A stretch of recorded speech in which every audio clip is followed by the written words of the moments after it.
This Russian sumo wrestler will not give autographs anymore. He's tested positive for marijuana and slapped with a lifetime ban from Japan's ancient national sport. 2 further Russian wrestlers were also banned for the same reason.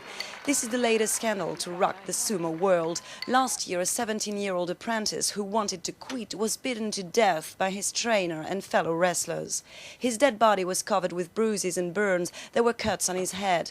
But for fans who are attending this autumn tournament in Tokyo, this does not seem to be much of an issue. These young people do their best to become number one. There might have been a few outbursts, and of course, violence is a bad thing, but I think it is good to train them in a very strict way. That's the way it goes in every sport. When high school students are trained to play baseball, it's violent as well. It is a tough love technique. Tamakairiki has had his taste of tough love. He began training at 14 years old and endured years of harsh treatment without complaining. Training always used to begin when we were exhausted.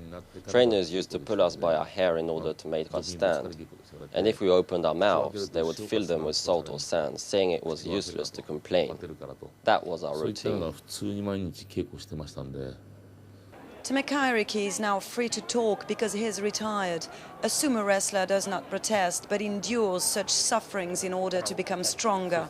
Those who speak openly are taking risks. This journalist, who's been covering sumo for more than 20 years, is aware of this.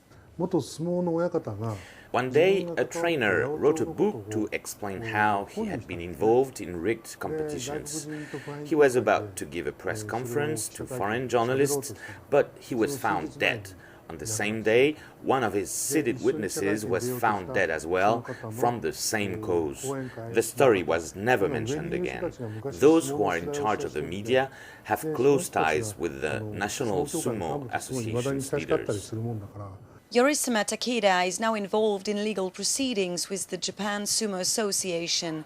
He's being accused of smearing for having written articles about several scandals, but he refuses to be intimidated and fights for this traditional sport to regain the dignity it claims to stand for.